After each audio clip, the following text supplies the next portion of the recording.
Okay. All right, good evening. My name is Kai Bird. I'm the executive director of the Leon Levy Center for Biography, which has been around now for a dozen years, fully funded by Shelby White and the Leon Levy Foundation, so we're most grateful for that. And we've now funded through the Leon Levy Foundation more than 44 fellowships at $72,000 a pop, and that's a big investment. But the result is we've published, I think this book is going to be number 22 or thereabout by the latest count. So that's a pretty good record. And we believe in biography as a form of, the best form of history, we think. We've also, just recently, I want to mention, we've established this semester, the very first semester of a new master's program in biography, 2-year program, and we've recruited 20 students in the first class, which is phenomenal. And they're all learning how to do biography and memoir. So pass along the word to people you think might be interested in learning about the craft and art of biography. Our upcoming deadline for the fellowship program is January 6th. Anyway, I'm delighted this evening that we have with us not one, but 2 former Leon Levy Fellows. Eric Washington here is the proud new author of Boss of the Grips, The Life of James H. Williams, and The Red Caps of Grand Central Terminal. Eric is an independent historian and author of Manhattanville, Old Heart of West Harlem. He's held fellowships from Columbia University, and in 2015, 2016, he was our own very own Leon Levy Fellow here at CUNY.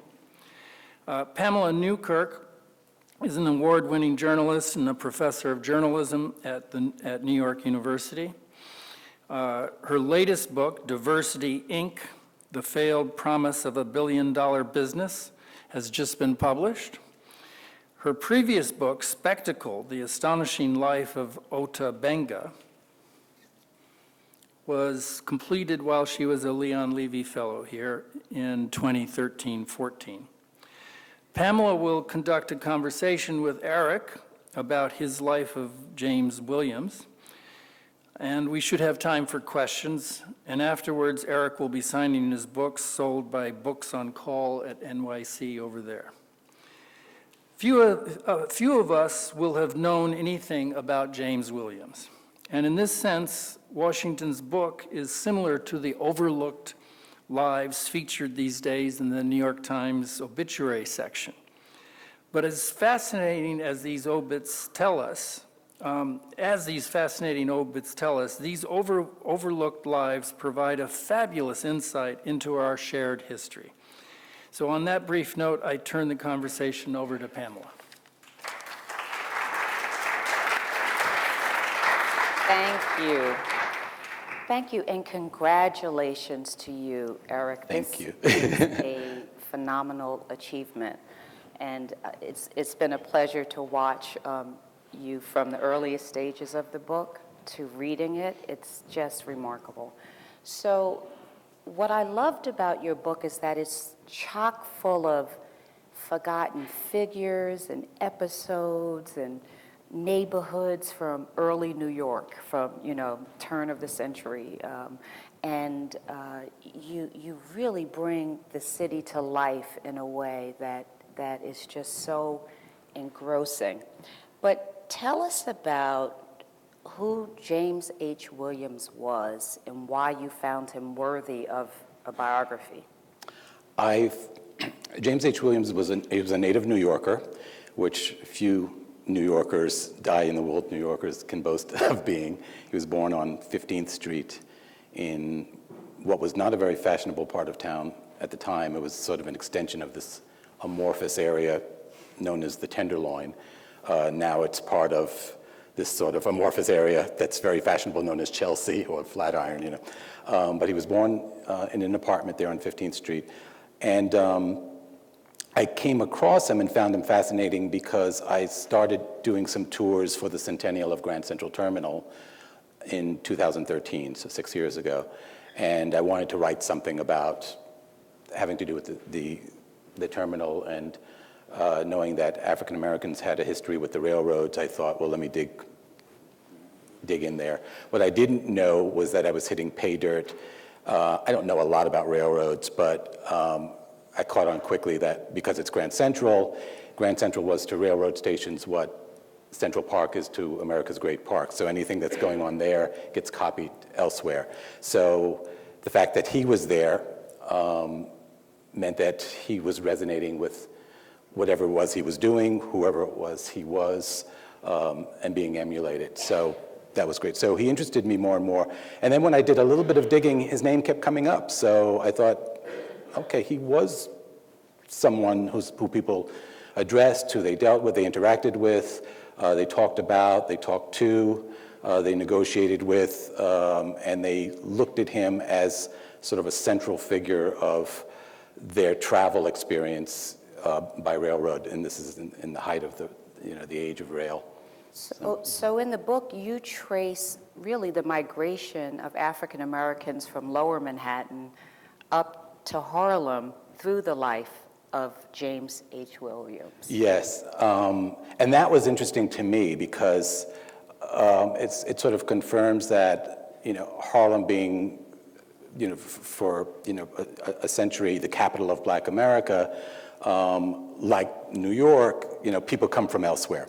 So people came from other parts of the city, other parts of the country to Harlem. He was, before what we started calling the Great Migration to northern cities, he came not from out of the state, he came from just downtown, which when he was growing up, above 14th Street was considered uptown. Right. So he moved farther uptown. So it was interesting for me to see New York in that way, where all of a sudden Harlem was like, even though it was on the same island, it was like considered. a suburb. Yeah, It was like the country. exactly. It was a little, a quaint, quiet, sleepy town,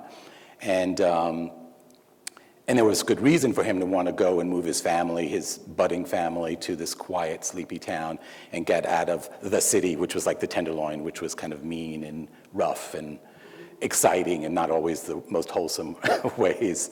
So he was one of the first, before what we started calling the Great Migration, of the noticeable wave of blacks who started moving to Harlem.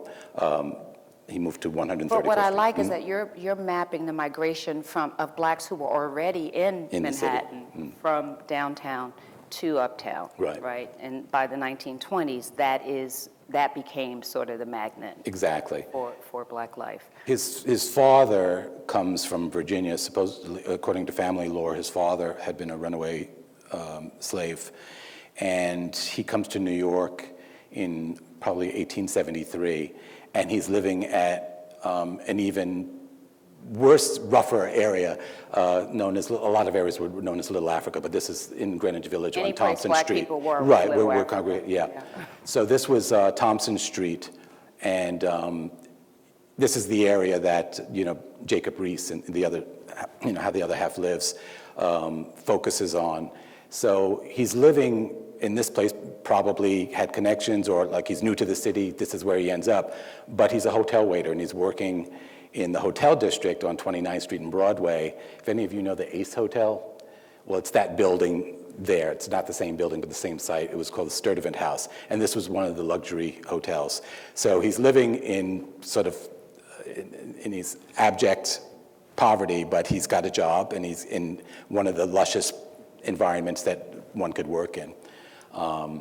So these are some of the things that just kind of fascinated me, seeing New York in all of these different corners and different aspects of aspiration. What fascinated me is the way you contextualize class within the Black community. Because when most people think of waiters and porters, or even the subject of your book, the chief of the Red Caps, that doesn't seem like a middle-class kind of job, but you contextualize it in a way that helped me understand my grandfather, who was a red cap at Penn Station, and why he took such immense pride in his job as a red cap. Talk to us about that. Yeah, how you were it able was to do interesting that. because while these were considered low status jobs in the mainstream, and the red caps were designed, they started at Grand Central in 1895 by the general passenger agent of the New York Central, George Daniels. And he starts with a dozen white men who are bilingual or multilingual. They speak French, German, Spanish, I think Danish. And the key reason is that they're supposed to act sort of like gallants, to help young women who, may have kids in tow, packages, and have a reason to be wary of traveling by themselves. This quickly, within 10 years, switches over, because if you've got multiple languages, under your belt, if you're white, you can move up into the system, into another department or somewhere else. So it becomes obvious very, very quickly that they're not going to stay. They're constantly going to be using other. Also, they're only supposed to carry help out, carry let me help you with your bag or something like that. If you've been schlepping around kids and bags and things like that, you're very likely to relieve yourself and give all your stuff to somebody else. So with the weight of every valise and hat box and baby, I'm sure this soured a lot of these original gentlemen from staying in this position. And then they could see themselves at the lowest position and thought, I can move out of here. For blacks, it was aspirational. It was aspirational. Mm-hmm. And so the means of getting in to a regular job like this was really something, and James Williams was the first. So Jackie Robinson, before Jackie Robinson was born, the white red caps at Grand Central, and became the first black hire in 1903. And then very quickly, within a year, it's entirely black. Now, the rumor when I started the research was that he was the very first red cap. And there's a story, an anecdote, it's a charming story, but it's not really true, that was repeated often without any real citation, that on Labor Day of 1890, a young man by the name of James Williams tied a red flannel piece of cloth to his hat, which is really too specific for my taste. It makes me nervous, to attract attention, and that was the birth of the red caps. Well, that was way before he even right, he would have been 12, which doesn't rule it out, because 12 kids worked, as we know, in those days. But I did find, and I can show some slides later on, but I have on a slide, there's a lithograph of they were known as public porters, and they were regulated, and he's wearing like a stovepipe hat, and with his name on it and a number. So this is like in 1883. James Williams would have been 5 years old. So there was some sort of a system, and it's more likely that George Daniels of New York Central, when he starts this, might have gotten the idea from what he'd already seen, what was already visible. But it is true that he was the first, when he starts in 1903, and all of a sudden, it changes. It's far more likely that it was already planned, because the Pullman porters, the sleeping car porters who rode the rails, were all black. So it was more likely that they were just going to unify this system of. Yeah, so give us a sense of why it was such a big deal to be James H. Williams. Like, he was a big deal. Yeah. Like, people knew him. He was a notable figure in New York City. He's a big deal because he's the first, because it's Grand Central, because of who he worked for before he got in, it's not certain, but it was likely the person who made the recommendation, which would have had to have come from the highest, somebody of the highest repute, for them to put a black person on staff. Charles Thorley, who was one of the most famous florists of the Gilded Age. So he had all of these things once he had the job that made him stand out in the African American community. and made him So he became a minor celebrity just by virtue of where he breaking the worked. color line. Exactly, Right? yeah. Both in the Fifth Avenue floral shop and then Right. becoming a red cap. Yeah, and he also had these connections, so it wasn't just where he worked, but one of his talents, his superpowers, if you will, was that he maintained a lot of these relationships that, working for, as he was a floral messenger, so in the old days, I don't know how many people still send flowers anymore, but what was it, FTP, where you can wire flowers. In the old days, this all started from, a little over a century ago, where somebody like Thorley, who was so famous, would have a wire service, and like if you have Twitter or you have a handle, you would have a handle like for the telegraph service. And that was your address. And then somebody in Kentucky or in Paris or London could wire for flowers, and he would arrange them, and they could sell flowers by Thorley And in he these was places. like a florist to Yeah. the stars, and he did. Exactly. Yeah. And Big but weddings. locally, you had usually young men who were messengers. So, like, here's a delivery. Pamela Newkirk is, giving a talk over at NYU, and let's get her some flowers. Or so-and-so's on stage, at the, on Broadway, send her some flowers. And he learned a lot. It was like an apprenticeship, because just by reading the ledgers, seeing what people were ordering, on what occasions they were giving flowers. Also, just the exposure to influential people. Yes. Right? And he's meeting, and he's delivering them to him. So Precisely. we don't have a record of conversations he had, but we know that he's meeting these people because these are Thorley's clients. One of the preeminent photographers is right next door to Thorley, Otto Saroni, and one of the images in the book that I was really happy to get, where he sits in Saroni's studio. This is where all of the stars went to have their photograph taken.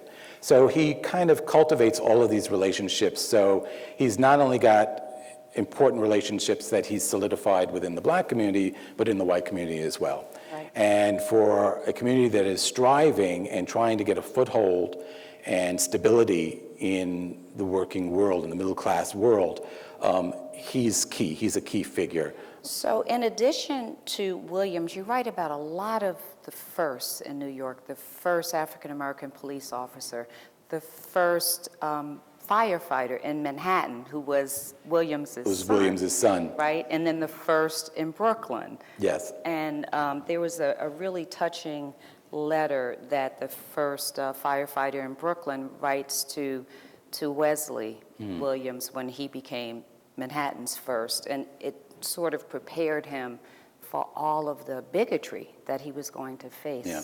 Talk to us a little bit about that. So until 1911, there were no Black policemen in New York, and that color line had not been broken. So a young man who was the assistant chief red cap at Grand Central by the name of Sam J. Battle, he went by the nickname of Jesse, everybody knew him. And 2 years earlier, in 1909, he starts studying for the exam. And everybody who knows him says, you're eligible. He's this big, hulking figure. Really handsome, too. Really handsome. And he looks like, if you're going to have an occupation that's you measure up to physically, you're the one for it. And so he's studying while he's a red cap to pass this exam, which will make him make history as the first Black police officer. About 8 years later, there's been a fire officer, which is even more segregated than the police department, and remains so for many years, but not in Manhattan. So this fellow by the name of John Woodson, who had joined I think he was the first, and he had joined in Queens and then was assigned in Brooklyn, or vice versa. He gets wind that, and there's a lot of hubbub by a lot of big players like James Weldon Johnson to try to get a Black fireman in Manhattan. And when Woodson had become fireman, the boroughs had not been consolidated yet, so it was a separate city. So he hears about Wesley Williams, who's James Williams' son, passing the exam. And he passes the exam, the physical exam, 100%. out of... Was the only one The who only one got out of, 100. and I had the figure, and it was at 1,700 There were a lot of applicants. them. Yeah, yeah, yeah. And he's the only one who passed one, and he's the only black applicant, and the only one who passed 100%.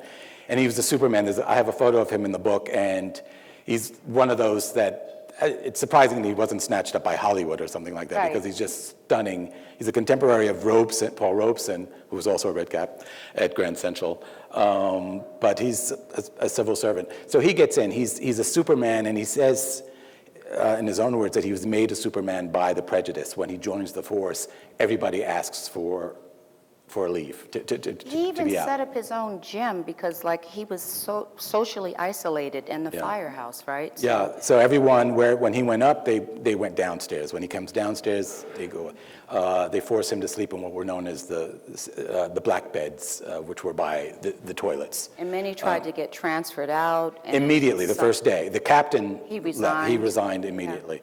So Wesley used this ostracization, Ostracization. this shade to his advantage. And he goes up on the top of the firehouse and sets up a gym. And he works out and he becomes literally this physical Superman. He gets wind that they're going to burn him up, and they send him, they have a major fire. He's the first to go in, and they leave him there. This was a remarkable story. So he goes in, no one else goes into the burning building, right? And he's left there, He's and left then there. he manages to save everyone, and he really becomes He Superman. comes out, I forgot the guy's rank, but he's battalion chief, or comes and looks, and is everybody out? And he's kind of sympathetic to Right. this new Well, he guy saw in the what force. happened. Yeah. And they said, everybody but Williams. And then out of the smoke, it's like in the movie, he emerges very much alive. And And the had white rescued battalion chief people. says, well, you said you were going to burn him up. It looks like he burned you. And then something else interesting happens with him is that this is 1919, so the fire departments are just coming off of horsepower, literally horse-driven vehicles into Oh, right. motorized vehicles. And Wesley had worked as a postal carrier for years, driving all over the city. He gets to know the city because he's a driver. And many of them didn't know the city. And many of them didn't know this. So when everyone's taking turns trying to park this new motorized vehicle, they're running into a lot of trouble. Wesley gets behind the wheel and he just does it. So he becomes the official chauffeur of the fire truck for the department. He's stationed down in Little Italy, by the way, on Broome Street. And this was another interesting thing for him because most of the firemen are Irish. And there's this particular firehouse, which is still there, I think it's still active, and is in the middle of an Italian neighborhood. And the Italian Americans and the Irish Americans are at loggerheads. So because they've got a common enemy because the Italians aren't very fond of the Irish, they latch on to Wesley. And this is the height of, or not the height, it's the beginning of the Prohibition. And they've got sort of the wherewithal, if you will, of supplying this much-needed medicinal fluid and doctor's notes. Because during Prohibition, you could still have access to alcohol for medical reasons. And it turns out that Wesley, by his own admission, was a bootlegger.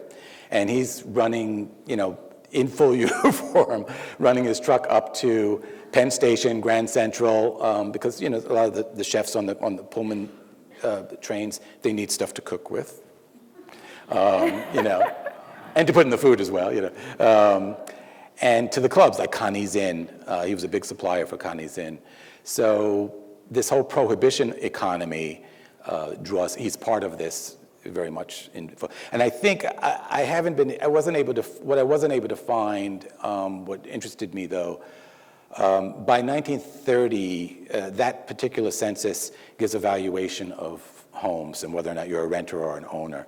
And by this time, James Williams is living on Strivers Row, which is this preeminent, lush Strivers Row, pocket which Harlem. still Yeah, today still is today considered, a kind of an elite strip. There were two Exactly. streets in Harlem. And so to show just how illustrious he was Right, at that time. right. He lived on Strivers Row. And his income, his home is valued, I think it's the highest value on the block at $30,000 on the 1930 census.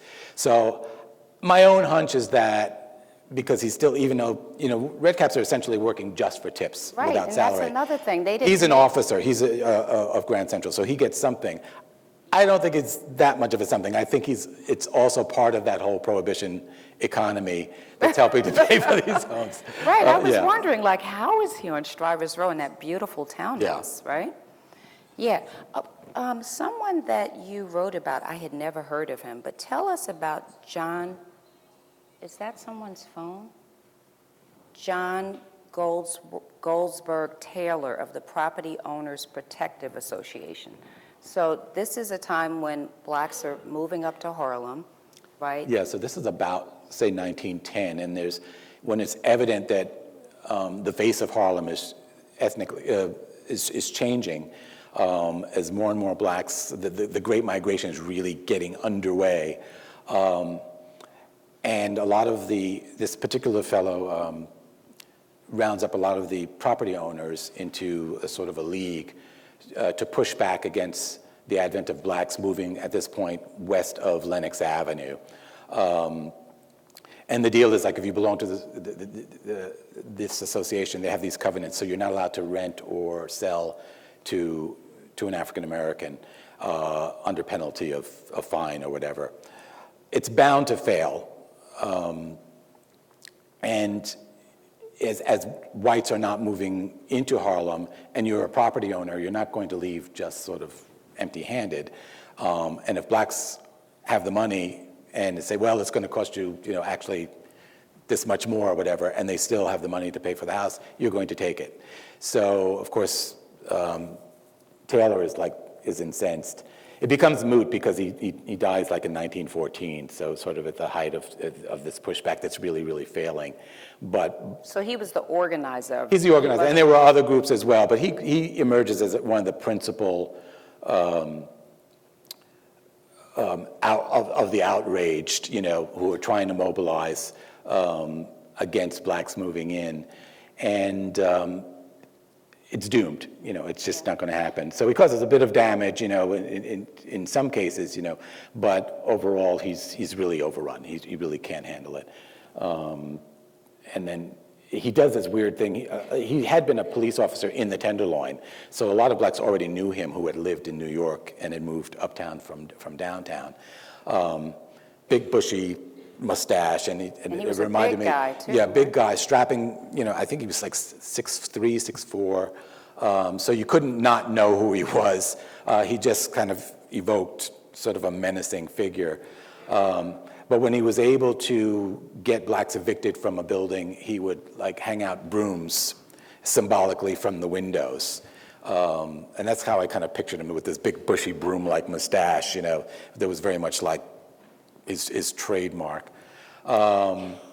But it did, with all of his scheming, it didn't work in the end. So in addition to showing how Harlem became the Black Mecca, you also write a lot about these resort areas, like in the Rockaways, what was it called? The Hotel Lincoln. Yeah, In the Rockaways, Arvin. where you had all of these celebrities and other luminaries of Harlem, mainly. That was one of the interesting things for me in pursuing the history of Harlem through the lens of James Williams, because the history of Harlem is, if you think of Harlem, and it's often compared to being a city within a city. Right. And like any city, it has a suburb. And about the same time in 1910, I think a lot of people felt solidly that this is ours, we can leave for a while. They were starting to have kids and thought, it's nice, we own this now, but I'd rather raise my kids in a place where we can have a backyard or a front yard, or whatever. So there were two things going on. One was there was a great exodus for people to go to the Bronx, to Williamsbridge. And at the same time, people were also weekending and summering at these beach resorts. One nearby was Arvern by the Sea and the Rockaways.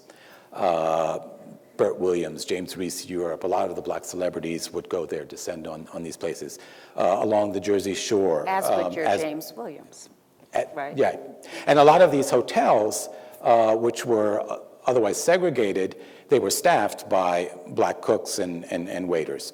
So once they were off work, the beach belongs to everyone. This was the idea. I mean, there was obviously pushback. But it was interesting because black business owners started setting up businesses there as well, because people had relatives who worked there or friends who went there, so But that was they kind of became the just as popular. That was kind of the beauty of segregation, though, right? That you had all in a of sense, these yeah. black establishments, hotels and restaurants and, all Yeah. kinds of businesses, right? That was one of the things for me that was, because I'm writing about a time where there's obviously a lot of unfairness, systemic unfairness that's going on. But what was really interesting was how everyone's conscious of what's unfair. And it's like, we got this. So it was a way of making a way out of no way, as the proverb goes. So they We went know to- wese not right, So there was so Atlantic City, where a lot of blacks. Atlantic City, Asbury went to Park, these places on the Rockaways, anywhere where there were beaches and hotels, and the hotels needed to be staffed, the staffs were more likely than not to be majority African American, which meant that they had their shifts, and when their shifts are off, it's God's country. The ocean belongs to everyone. And there was a lot of pushback when people started using the ocean, like, well, no, you can't go here, because you had a lot of Southern traffic that was offended by the idea of using the same beaches as African Americans, and so it was never smooth sailing, pardon the pun, but it was. But these were the things that developed. Businesses. There was a gentleman I have in the book, and there's an advertisement, Walls, George Walls, who was the only African American who had a beach house where you could, to freshen up, and a soda fountain and everything in Atlantic City for like 25 years, and before he was finally pushed off. And 25 years is close to a generation, starting like in the late 1890s until about 1925 or so. So in addition to going to these resorts that were operated by African-American entrepreneurs, Williams also vacationed with the former governor of Vermont in Canada? Yeah. How did that happen? Former Governor Curtis. No, I'm sorry, E. Curtis Smith. I'm not clear exactly how they met, but I think it was through one of his children who used to come through the station. A lot of people would wire Williams that their kid was getting out of school, and can you pick them up and get them in a taxi to send them home. So he became sort of the official chaperone. But you develop relationships. The kids they look for you, and they know you, and you get to meet their parents or their big sister or brother or uncle or whatever. And these relationships became much more solid than one might expect.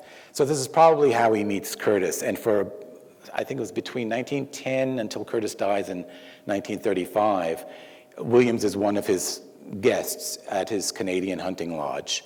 So he goes every summer. He goes up hunting into these mountains. He shoots fishes and shoots deer and whatever. You also have him. I guess you didn't do it, but you also recall how he went to the weddings of socialites, black and white. Yeah. Right. Madam C.J. Walker's daughter, Alelia. Yeah, Alelia Walker had a wedding. It was famously known as the $1 Million Wedding. She invites 9,000 people, and it makes all the papers, black press, white press, because this has never been seen before in the country. But this is the first black millionaire, her mother, right? And she's the heiress. So her mother's been dead for about 4 years. And William's daughter, I have a photo of her in the book, his youngest daughter, Catherine, is one of the flower girls at the wedding. And then they all repair to her mansion, which still exists now. It's on the National Historic Register in Irvington. Yeah. And then there was another wedding of a white socialite. Right, the Stillmans, they were like, she was the daughter of an executive at Morgan Stanley, or not Morgan Stanley, J.P. Morgan. J.P. Morgan, yeah. Yeah. And she Well, marries another one who's, from that ilk. What's And striking is that this is happening while there was, that was around the time when Teddy Roosevelt invited Booker T. Washington to the White House, and it set off like alarms across the country and a huge backlash, and yet here you have this white socialite inviting him Yeah. to. It was interesting because some of the papers, and I think because they regarded Mrs. Stillman as sort of eccentric, but they kind of mocked in a very sort of backhanded kind of way that she even invited, the Negro Red Cap, the chief Red Cap at Grand Central, and her chauffeur, and I forgot his name, it's in the book. And this was just ha, ha, ha, ha, ha, Right. A lot of it was probably sour grapes because the press was not invited. So whatever they see, they're seeing through the gates. But it was, again, that same sort of thing. The daughter had come through the station since she was a little girl, and But she was the same age as his own daughter. The black middle Yeah. class was typically mocked by the press. Yeah. Right? Look at them in their fine clothing and their, Yeah. It It was odd, too, because they gave his address, which was on Strivers Row, which probably for a beat reporter who was writing, what he thought was a very witty article calling him George, which is a whole other story. So I didn't know that any black porter was just called George, or any. Yeah, this was, it's not clear where it comes from. There are a lot of sort of logical assumptions that it came from when the Pullman porters, if you didn't know their name, they were all George. Same thing happened with the Red Caps, and it kind of went with anyone who was in a service position. If you didn't know their name, if they were black, you called them George. And there was a lot of this sort of thing when it was written about that he was invited to the Stillman wedding, that they invited George Williams, who's the chief, which was clearly not his name. And I think the reporter, this same article is kind of repeated in a lot of the same press, but probably just from the same source. Probably thought he was being very, very witty.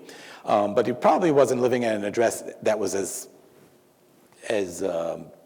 prestigious as William's own address, George, on Strivers Row, if he was a beat reporter. So on page 109, you paint an indelible picture of Williams and his red caps. I don't know, would you read it? Will you read it, or I can read it? Which page?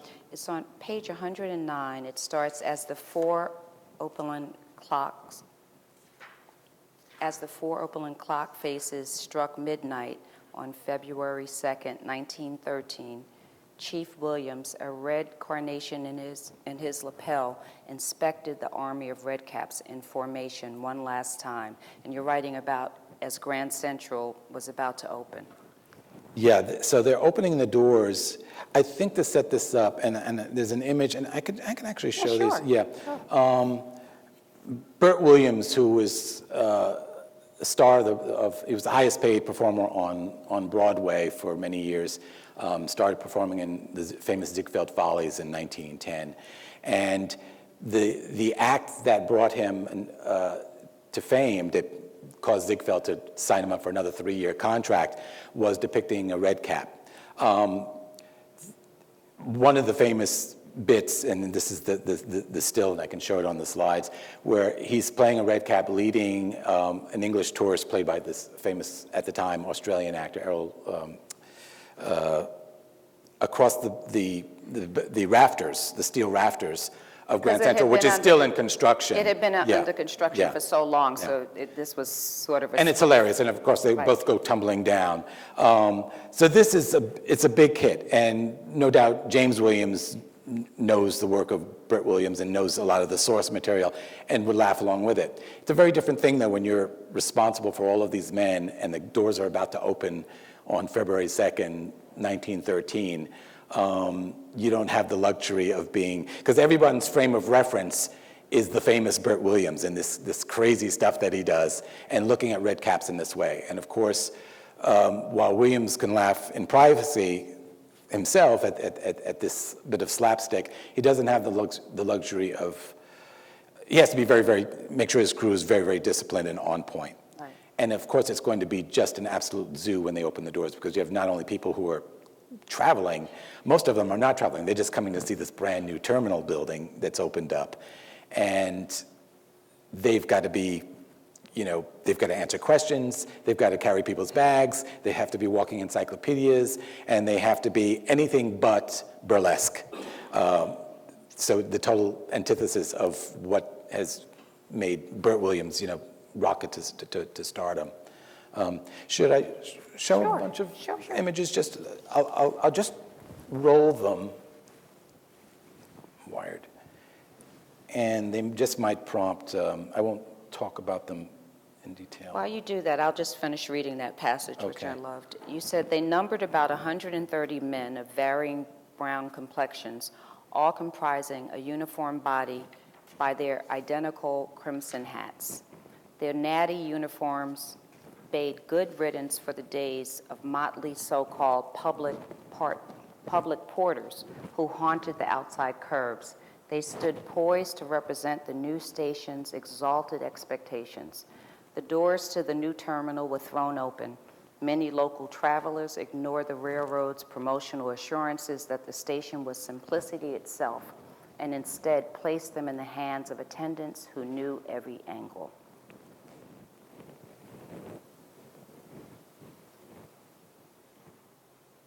What is that letter? So this is Wesley Williams. He becomes not only the first black fire officer in Manhattan, but the first officer. He becomes lieutenant in 1927. And this is interesting. Most of his career is still spent at the Broome Street house. And once he gets the promotion, there's a rumor that he's going to be given the promotion, but then he's going to be given a desk job in order to put him out of sight, because once he's an officer, then that means he will be in charge of supervising white officers. So this sets his father, who has all of these connections, to use his skills, which is, I've got contacts. So he writes a letter to, he sees Senator Robert Wagner, who suggests that he talk to Cardinal Hayes, the Catholic Archbishop of New York, who he thinks will be very sympathetic. So this is a letter from James Williams in 1927 requesting that,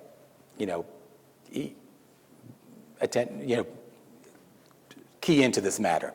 We don't know Cardinal Hayes' response, but we do know that Wesley Williams he got his promotion, and he stayed put, and he stayed visible. So it's assumed that Cardinal Hayes was able to, to get on the phone and say, back off, and people listened. And this is the first block where he moves in 1934, the building with the doorway just above that car that you see.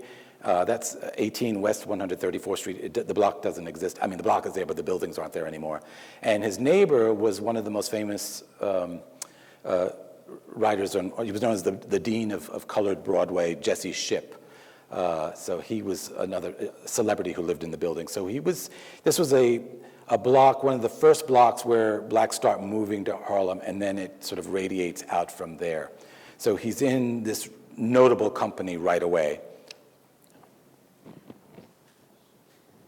And that's at Atlantic City in about 1916, I think that was.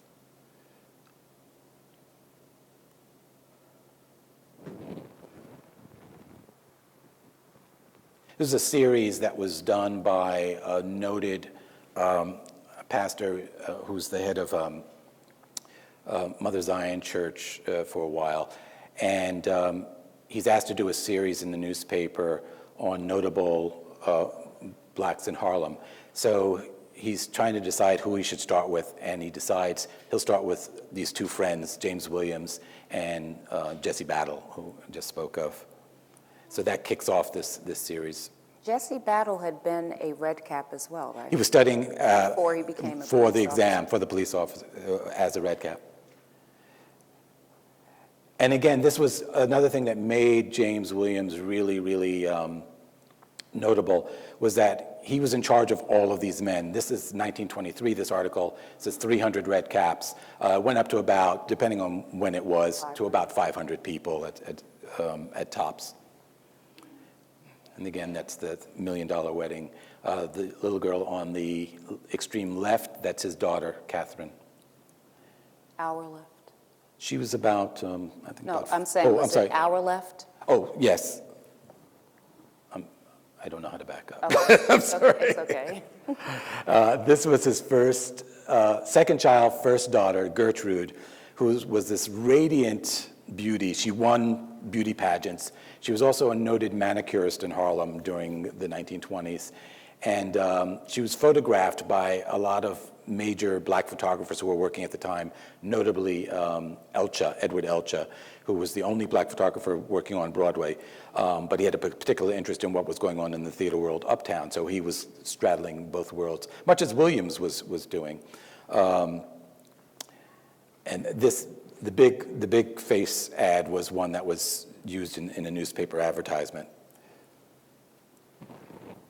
And she's descending the stairs from their Strivers Row home, which is still there. So you do, is that the baseball team? Yeah, so one of the ways that Williams kind of organized, and I should emphasize that he was distinct from, say, the organization of the Pullman Porters in 1925 by A. Philip Randolph, in the sense that it's kind of hard to protest work conditions if you didn't have a job. And his sort of style of organization was not so much about collective bargaining yet, it was more about fraternal and grassroots kind of organizing, getting people to get their foot in and having the positions. And the natural evolution would be when they organized into unions, they would take the model from their brethren among the sleeping car porters. But one of the ways that he helped to boost morale and maintain morale was through visibility. And that visibility he attained by organizing baseball teams, basketball teams, an orchestra, a quartet, and they would perform. So it not only gave them visibility and they were representing the Grand Central moniker, because it was embroidered on their uniform. So if you thought Grand Central, your experience of railroad travel in Grand Central, they were part of the package. They were part of that iconography. This particular image is the team that he assembled in 1918. It was a big deal in the Negro Leagues that were emerging, because the head of colored baseball was a white gentleman by the name of Nat Strong.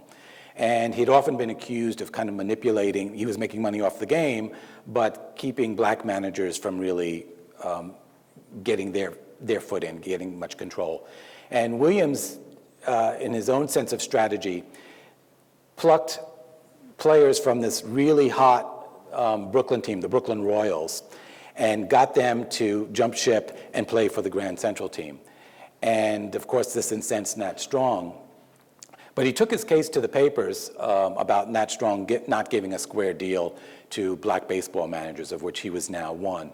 And Nat Strong rebutted and couldn't seem to figure out in his rebuttal why his players would go and carry bags for a living, when he had organized them into this really hot team. And that was the thing that he was just sort of dense on, because a baseball season is a season. So when you weren't playing baseball, then what did you do? And that was Williams's one of his trump cards. Is like, you can play ball, you can still be great. I'm plucking you all from the same team, so you're playing with guys you've been playing with before, so you will be just as great as you were in Brooklyn here in Manhattan, but you'll also have a job, while you're not playing. And that meant something. So a lot of them... So we have about 10 minutes left, Yeah. and I want to open it up in case people have questions. Sure. How are we handling questions?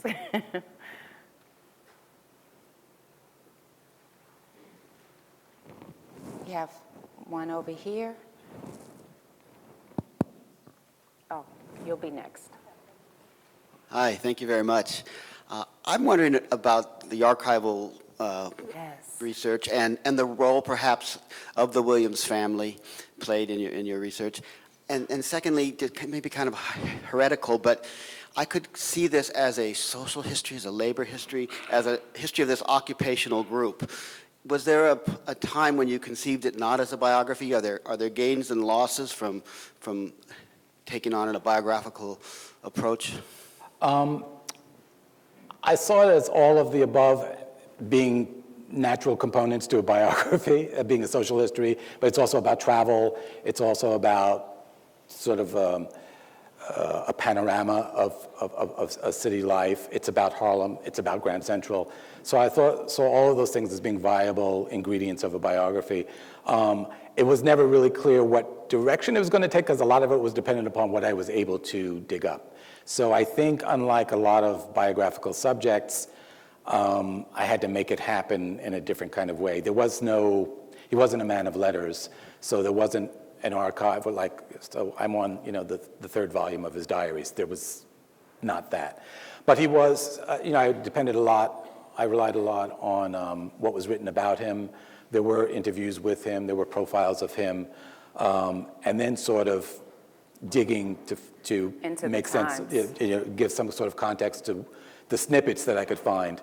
You asked about how the participation of the Williams family. So there's one member of the Williams family, Charles Williams, I don't know if he's here, but he became the repository of all the family sort of photo archives. Again, there weren't really letters or anything, but that was great. And he gave me his blessing and said, anything you want to use.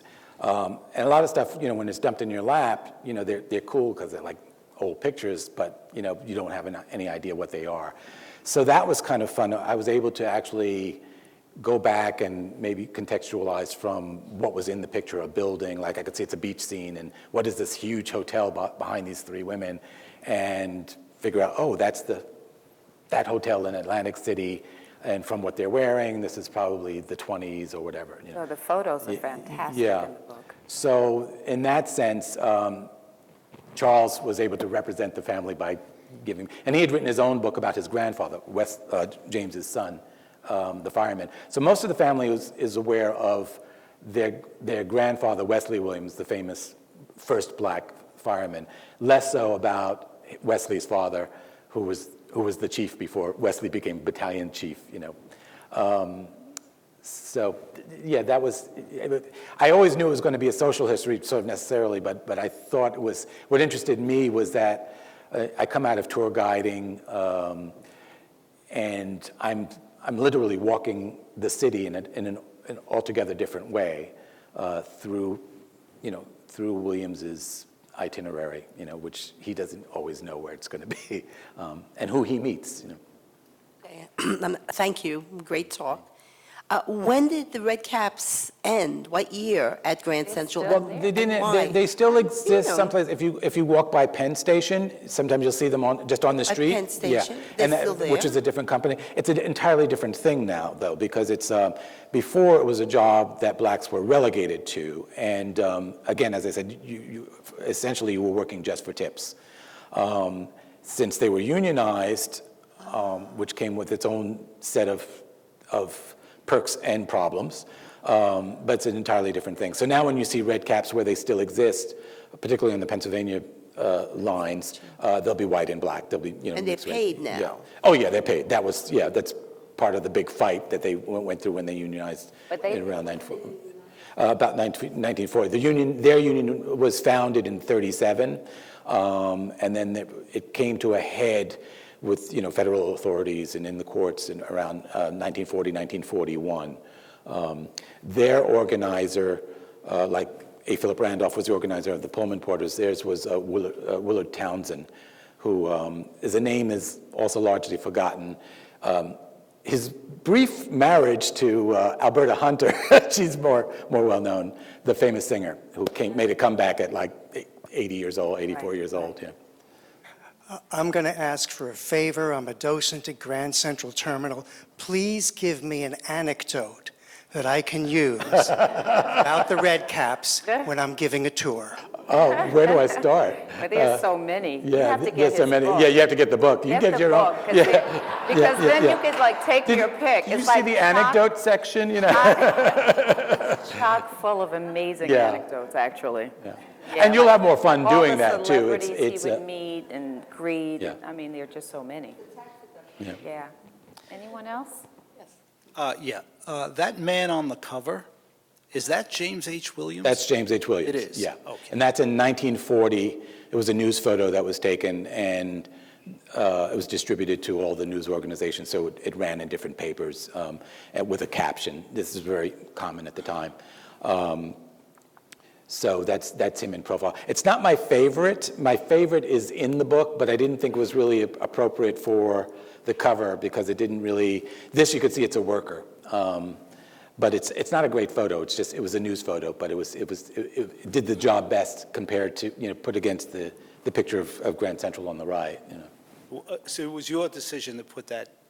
Yeah, they bounced off some others. They first bounced the one that I didn't like, and I said no. Go with this one. I like it less, but it's better for, if you're not supposed to judge a book by its cover, but in marketing, I think you want to do the opposite. do. Yeah. How did the concept Red Cap begin? Who started that? Well, it began by the general actual color. passenger agent, George Daniels, in 1895. He decides to regiment create this crew of helpers. They're bilingual helpers. He starts with a dozen men. It catches on immediately, and they speak several languages because New York is a metropolis, and he wants to be able to embrace, help out single women who are traveling, but also But so they could be foreigners. recognizable, they But wore to be the red caps. recognizable, he starts with this red cap. It's not really clear where he got this idea, but it was probably from the regulated public porters that I showed you in the image before, where he gets the idea. Everybody can see red from a distance, just like we could see yellow taxis from a distance. Was there job mobility? Did people move? I'm over here. Oh, hi. Very short.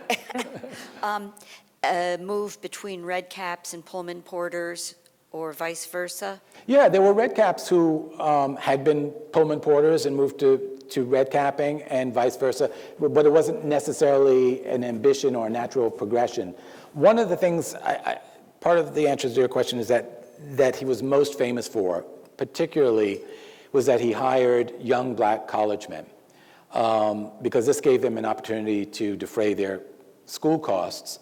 Yeah, he actually wanted to see them move on, right? And that was harder to do, not to say that there weren't students who were Pullman porters, but if you're on the road and you've got a class at 5 o'clock, it's problematic. So if you were a red cap working in the station, it was easier to do that. So a lot of those who passed through the system carrying bags, who were students, and student red cap was it was an idiom at the time, it was well known, became famous names like Paul Robeson, Adam Clayton Powell Jr., Broadway stars, athletes, doctors, lawyers, all disciplines of life started out paying their bills, and probably very importantly, civil rights leaders. So that a lot of the people who were the movers and shakers behind the unionization of red caps later on, that's what they were studying, while they were carrying bags themselves. So they were really equipped. And they said, you write that although he was a strict disciplinarian, he was more lenient with the college kids. He was said to be, he had a reputation for being very, very strict, but having a soft spot for people who he knew were about doing something. Strivers. Yeah. So it's like, there was one example, was this fellow who was a star on Broadway, Richard Huey. He's an actor, and he didn't even want to hire Richard Huey at first because he was an actor, and He got a letter yeah. from But- W.B. Du Bois. Right. He had. Well, maybe this will help. This actor had this letter from W.B. Du Bois, who Williams knew, so he hired him.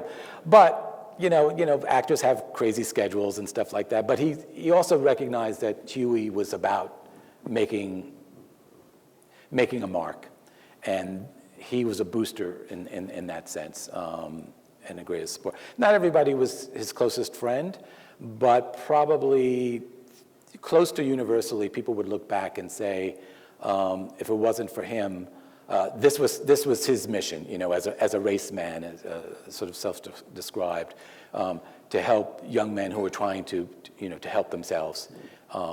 And he boasted of the fact that his department of the Red Caps put more people through college than any other department in Grand Central Terminal. So this was something that he was quite proud of. Thank you.